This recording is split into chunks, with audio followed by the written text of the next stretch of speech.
আসসালামু আলাইকুম। আপনারা শুনছেন সর্বশেষ আন্তর্জাতিক সংবাদ। শুরুতে শিরোনাম, পরে বিস্তারিত। হরমুজ চিরতরে বন্ধ ও বাহরাইনকে চরম পরিণতির হুঁশিয়ারি দিল ইরান। লেবাননে ব্যাপক হামলা, ২৪ ঘণ্টায় নিহত ৪০। মুখ্যমন্ত্রী হওয়ার পর হঠাৎ সামনে এল শুভেন্দুর ঘুষ নেওয়ার ভিডিও। ইরান যুদ্ধ দীর্ঘ হলে বিশ্বকে চরম মূল্য দিতে হবে পুতিন। সর্বশেষ থাকছে, বিশ্বকাপে যুক্তরাষ্ট্রের মাটিতে ইরান কি খেলবে? দর্শক, শুনছিলেন সংবাদ শিরোনাম। এবার জানিয়ে দিব বিস্তারিত সংবাদ। তবে তার আগে অনুরোধ থাকবে, ভিডিওটিতে একটি লাইক দিন এবং ভিডিও সম্পর্কে আপনাদের গুরুত্বপূর্ণ মতামত কমেন্ট করে জানিয়ে দিন। হরমুজ চিরতরে বন্ধ ও বাহরাইনকে চরম পরিণতির হুঁশিয়ারি দিল ইরান। পারস্য উপসাগরের কৌশলগতভাবে গুরুত্বপূর্ণ হরমুজ প্রণালী চিরতরে বন্ধ করে দেওয়ার হুঁশিয়ারি দিয়েছে ইরান। যুক্তরাষ্ট্র সমর্থিত একটি জাতিসংঘ প্রস্তাবের পক্ষে অবস্থান নেওয়ায় বাহরাইন সহ আঞ্চলিক দেশগুলোকে এই চরম পরিণতির বিষয়ে সতর্ক করেছেন ইরানের এক শীর্ষ সংসদ সদস্য। সামাজিক যোগাযোগ মাধ্যম এক্সে দেওয়া এক পোস্টে ইরানের সংসদীয় জাতীয় নিরাপত্তা ও বৈদেশিক নীতি বিষয়ক কমিটির চেয়ারম্যান ইব্রাহিম আজিজি এই কড়া বার্তা দেন। তিনি বলেন, যুক্তরাষ্ট্রের পক্ষ নিয়ে যারা ইরানের বিরুদ্ধে প্রস্তাব আনছে তাদের এই সিদ্ধান্ত বড় ধরনের ঝুঁকি তৈরি করবে।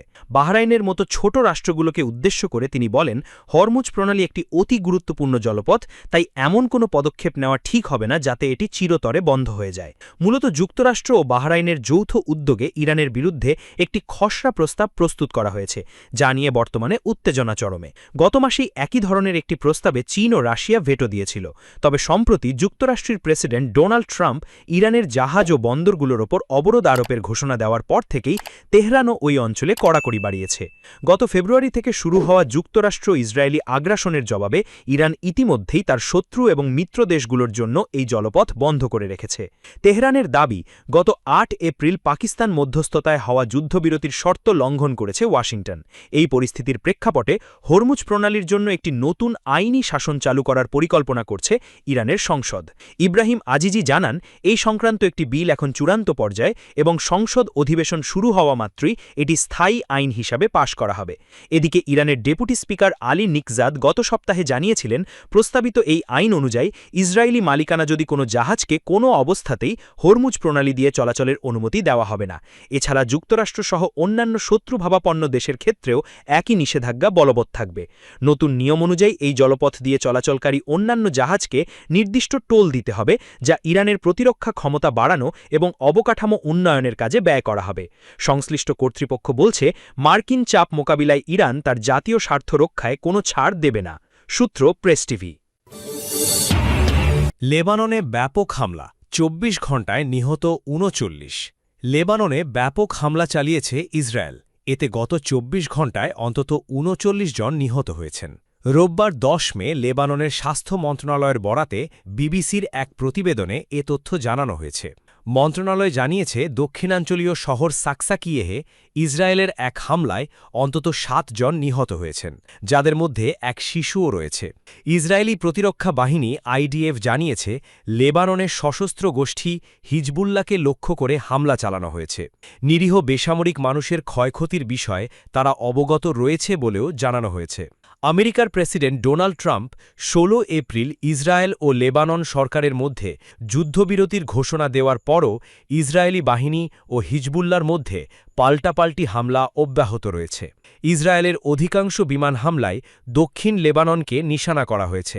ইসরায়েলি সেনাবাহিনীর দাবি, হিজবুল্লাহ সংশ্লিষ্ট অবকাঠামো ও ব্যক্তিদের লক্ষ্যবস্তু করা হয়েছে। হিজবুল্লাহ ইরান সমর্থিত একটি সশস্ত্র গোষ্ঠী ও রাজনৈতিক দল। শনিবার লেবাননের রাষ্ট্রীয় সংবাদ সংস্থা এনএনএ জানিয়েছে, দক্ষিণাঞ্চলের বিভিন্ন এলাকায়, বিশেষ করে সাকসাকিয়েহে ইসরায়েলি হামলা হয়েছে। স্বাস্থ্য মন্ত্রণালয় জানিয়েছে, ওই হামলায় প্রাথমিকভাবে এক কন্যা শিশুসহ ৭ জন নিহত হয়েছেন।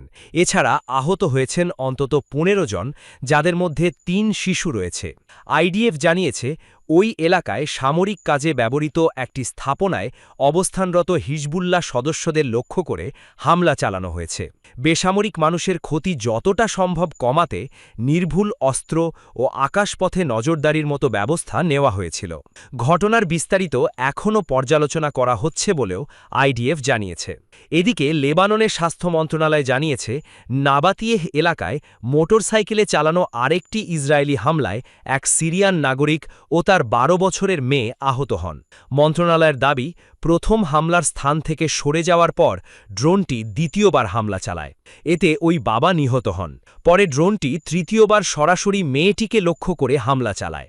অন্যদিকে হিজবুল্লাহ উত্তর ইসরায়েলে একটি ড্রোন হামলা চালিয়েছে, যাতে ৩ জন ইসরায়েলি সেনা আহত হয়েছেন। লেবাননের স্বাস্থ্য মন্ত্রণালয়ের তথ্য অনুযায়ী গত এক সপ্তাহে দেশজুড়ে ইসরায়েলি হামলায় নারী ও শিশুসহ ১২০ জনেরও বেশি মানুষ নিহত হয়েছেন। তবে নিহতদের মধ্যে কতজন যোদ্ধা এবং কতজন বেসামরিক তা আলাদা করে উল্লেখ করা হয়নি। লেবানন, ইসরায়েলি হামলা, নিহত ৩৯। মুখ্যমন্ত্রী হওয়ার পর হঠাৎ সামনে এলো শুভেন্দুর ঘুষ নেওয়ার ভিডিও। পশ্চিমবঙ্গের বিধানসভা নির্বাচনে মুখ্যমন্ত্রী নির্বাচিত হওয়ার পর হঠাৎ করেই শুভেন্দু অধিকারীর ঘুষ নেওয়ার একটি পুরনো ভিডিও সামাজিক মাধ্যমে ছড়িয়ে পড়েছে। ভিডিওটি নিয়ে স্থানীয় রাজনীতিতে ব্যাপক চাঞ্চল্য দেখা দিয়েছে।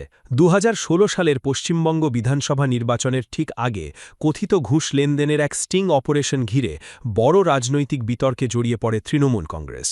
ওই ঘটনায় দলটির ৩ মন্ত্রী, ৬ সাংসদ ও ২ বিধায়কের নাম সামনে আসে। তাদের মধ্যে বর্তমান পশ্চিমবঙ্গের মুখ্যমন্ত্রী শুভেন্দু অধিকারীর নামও ছিল। সে সময় ভিডিওটি নিজেদের সামাজিক মাধ্যমে পোস্ট করে তৃণমূলের কঠোর সমালোচনা করেছিল বিজেপি।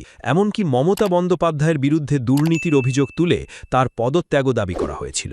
কিন্তু এরপর শুভেন্দু অধিকারী তৃণমূল ছেড়ে বিজেপিতে যোগ দেওয়ায় রাজনৈতিক সমীকরণে অনেক পরিবর্তন আসে। দলবদলের পরই নিজেদের সামাজিক মাধ্যম থেকে সেসব ভিডিও সরিয়ে নেয় বিজেপি। ভিডিওগুলো সরিয়ে নেওয়ার পরই বিরোধী দলের সমালোচনার মুখে পড়তে হচ্ছে বিজেপিকে। অনেকেই বিজেপির এই কর্মকাণ্ডকে দ্বিমুখী আচরণ বলে মন্তব্য করেছেন। অনেকেই আবার বলছেন, বিজেপির দুর্নীতির বিরুদ্ধে সোচার অবস্থান আসলে রাজনৈতিক সুবিধার উপর নির্ভর করে। ভিডিওটি এখনও সামাজিক মাধ্যমের অসংখ্য গ্রুপ ও পেজে রয়েছে।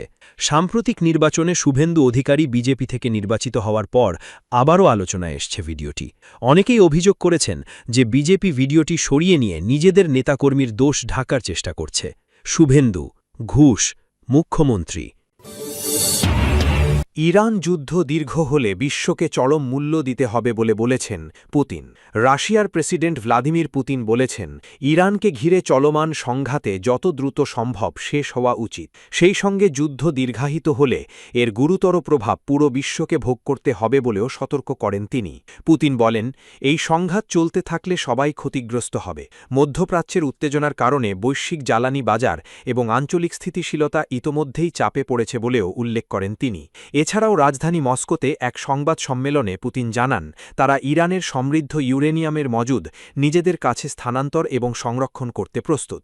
তিনি জানান, ২০১৫ সালেও রাশিয়া ইরান থেকে সমৃদ্ধ ইউরেনিয়াম সরিয়ে নিয়েছিল এবং প্রয়োজনে তারা সেই অভিজ্ঞতা আবারও কাজে লাগাতে প্রস্তুত। তিনি বলেন, সংঘাত সংশ্লিষ্ট সব পক্ষই ইউরেনিয়াম ইরানের বাইরে সরিয়ে নেবার বিষয়ে একমত হয়েছিল।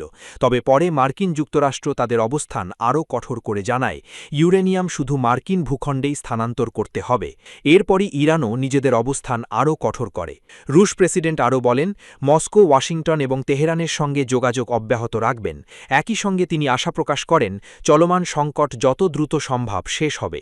তথ্যসূত্র, মিডল ইস্ট আই। বিশ্বকাপে যুক্তরাষ্ট্রের মাটিতে ইরান কি খেলবে? যুক্তরাষ্ট্র, কানাডা ও মেক্সিকোয় আগামী মাসে শুরু হতে যাওয়া ২০২৬ ফিফা বিশ্বকাপে অংশগ্রহণের আগে ৭টি শর্ত দিয়েছে ইরান ফুটবল ফেডারেশন। দেশটির ফুটবল ফেডারেশনের প্রধান মেহেদি তাজ এক সাক্ষাৎকারে এসব শর্তের কথা জানান। ইরানের ক্রীড়া চ্যানেলকে দেওয়া সাক্ষাৎকারে মেহেদি তাজ বলেন, জাতীয় দলের সব খেলোয়াড় ও কোচিং স্টাফকে কোনো জটিলতা ছাড়াই যুক্তরাষ্ট্রের ভিসা দিতে হবে। বিশেষ করে ইসলামিক রেভলিউশনারি গার্ড করে দায়িত্ব পালন করা ফুটবলারদের ক্ষেত্রেও যেন বাধা না না থাকে। তিনি আরও বলেন, ভিসা পাওয়ার পর যাত্রাপথে অভিবাসন কর্তৃপক্ষের অতিরিক্ত জিজ্ঞাসাবাদের মুখোমুখি করা যাবে না। একই সঙ্গে ইরানি সাংবাদিক ও সমর্থকদের জন্য স্পষ্ট ভিসা ব্যবস্থার দাবি জানান তিনি। ইরানের শর্তগুলোর মধ্যে রয়েছে বিমানবন্দর, হোটেল, সড়ক ও স্টেডিয়ামে সর্বোচ্চ নিরাপত্তা নিশ্চিত করা। স্টেডিয়ামে শুধু ইরানের সরকারি জাতীয় পতাকা বহনের অনুমতি দিতে হবে এবং অন্য কোনো পতাকা নিষিদ্ধ করতে হবে। এছাড়া প্রতিটি ম্যাচে ইরানের জাতীয় সঙ্গীত সঠিকভাবে ও বাধাহীনভাবে প্রচারের দাবি জানানো হয়েছে। সংবাদ সম্মেলনে সাংবাদিকদের প্রশ্নও শুধু কারিগরি বিষয়ে সীমাবদ্ধ রাখার আহ্বান জানিয়েছে ইরান ফুটবল ফেডারেশন। গত সপ্তাহে ফিফার সাধারণ সভায় যোগ দিতে ভ্যাঙ্কুভারে যাওয়ার সময় মেহেদি তাজ সহ ইরানের ফুটবল প্রতিনিধি দলকে কানাডা সীমান্ত থেকে ফিরিয়ে দেওয়া হয়। পরে কানাডার অভিবাসন মন্ত্রী জানান, ইসলামিক রেভলিউশনারি গার্ড কোরের সংশ্লিষ্টতার অভিযোগে তাজের ভিসা মাঝপথেই বাতিল করা হয়েছিল।